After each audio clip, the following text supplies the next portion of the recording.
Two of boxing's biggest names, Herol Graham and Frank Maloney. Welcome to both of you. You've had a bit of a laugh with the floor manager because you told him that you were Herol and you were Frank, and you're not, are you? And it worked. It did work, yeah.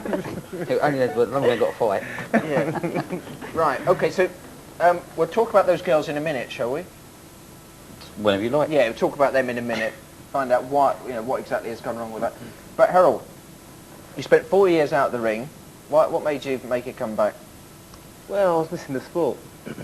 I missed it, and I knew that I had something left to offer, and so I said, right, go for it. And you never guess what. Before this man says anything right, I used to bug him. I used to phone him up practically every day. Yeah. Practically. Say that put me on one of your shows. And he wouldn't. Why wouldn't you put him on? Well, at the time, the reports of Herol coming back wasn't that good. And even his own trainer didn't really want to work with him and sort of advised me against it. He wasn't a very good fighter?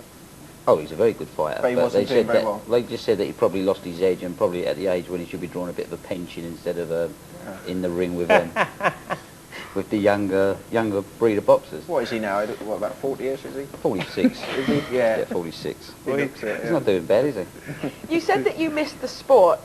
I want to know, there's like 3 things I can come up with. You either missed the money, you missed all the razzmatazz surrounding fight build-ups, the actual fight itself, or you actually got the urge to punch someone's lights out again. You missed the 4th one. What's the ring that? card girls. The ring card girls. That is included in the razzmatazz. It's all, everything is included, everything. It all goes as one package, actually. I mean, there's the money, with the fighting, with the razzmatazz, with the girl card, but that's last. And the urge to And the urge. Well, hit someone. It's not saying hitting, it's not to actually smack the lights out of them, as you say. I love tormenting. That's why no one likes to box me. The tormentor. Yeah. You know, the bomber. You know, did you ever think of dancing? Because you like a bit of dancing, don't you? Come dancing, yeah, a bit of tap, ballet. No, but when you dance, when you box, you do dance around, and you do, they can't get you, can they? No, that's it. In boxing, it's a case of hit them before they hit you, and don't let them hit you. And that's what I do best. That's why no one wants to box me. Mm. Oh. Do people think that you can do well at your age? Thank you. I'm 37 going on 28. Thank you very much.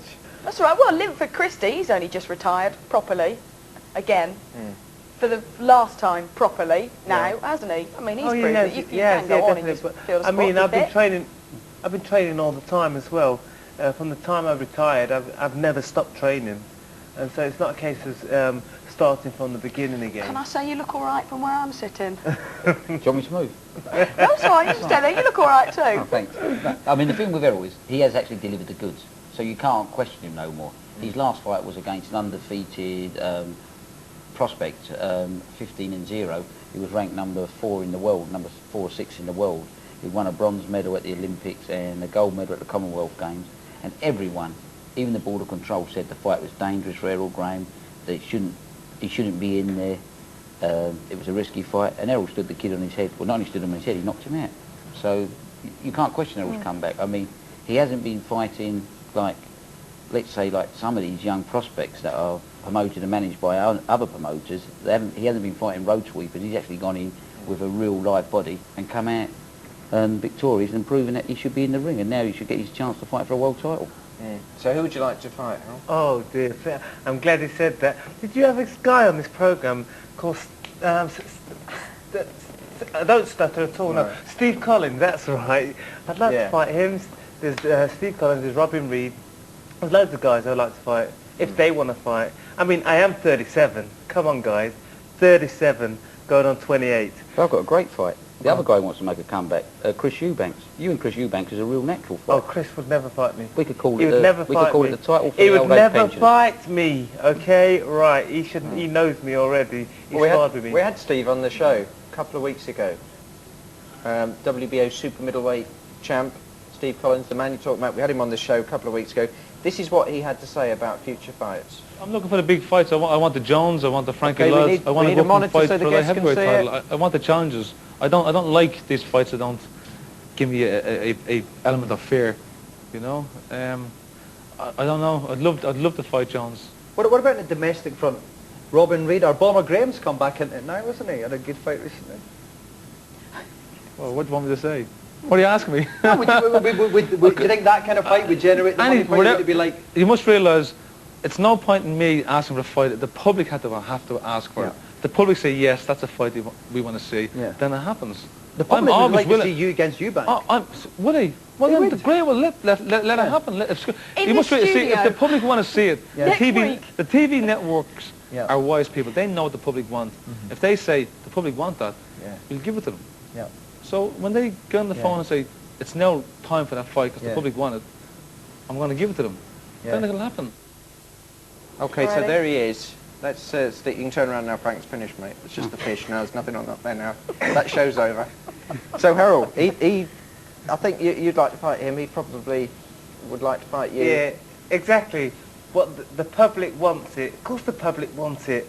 Yeah. The public wants it. The public wants a fight. They want to see a good fight. But you need it more than he does, doesn't he? Whether I need it more than he does, he's a champion. He defends his championship against a challenger, and I would be a challenger. And then he's the warrior, the Celtic warrior. A warrior's not scared of anybody or anything.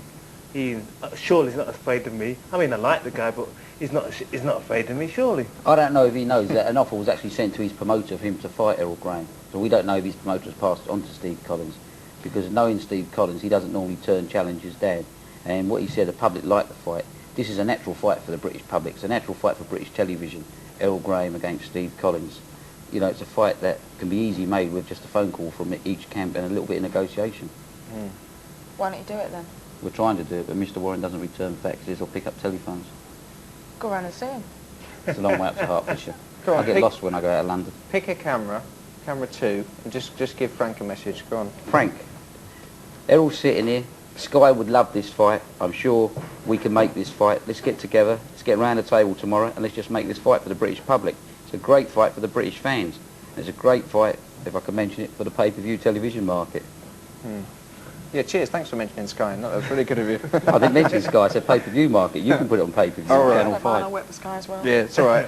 Helen doesn't mind. She loves it. What sort of money would be involved in this fight? What sort of purse would be up for grabs? Well, obviously, we know we'd have to give... Collins would take the lion's share of the purse. But this would have to be sit down and negotiated. And I'm sure Herol, for the chance of the fight, would take a smaller purse because he knows he's got the beating of Steve Collins. I don't mind that. And what kind of figures would we be looking at, roughly? 24, 30. Are you doing the deal, are you?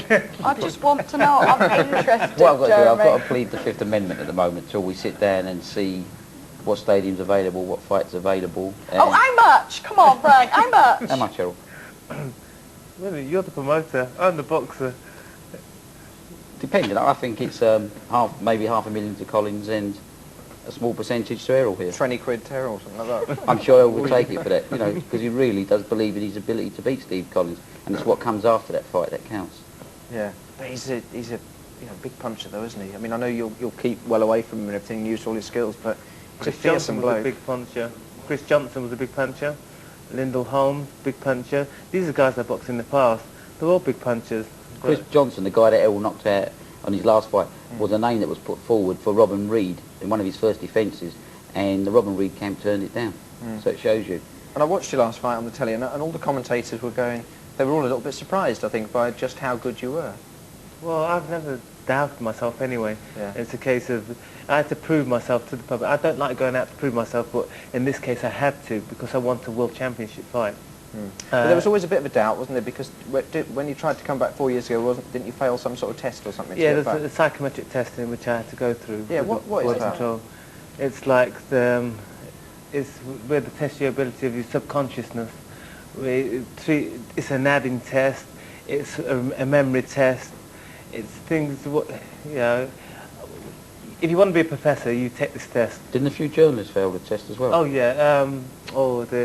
Say what? No, you shouldn't say what's journalism. Yeah, I won't mention him now. A friend of mine, Rendell, Jonathan Rendell, he took the test and failed it. Who's a university graduate, by the way. Right. Well, because psychometric tests, I'm familiar with them, people have them for job interviews as to whether or not they've got the right sort of attitude for a job. But why do you need that to be a boxer? I mean, to be a boxer, you've just got to be tough and hard and want to beat people up, haven't you?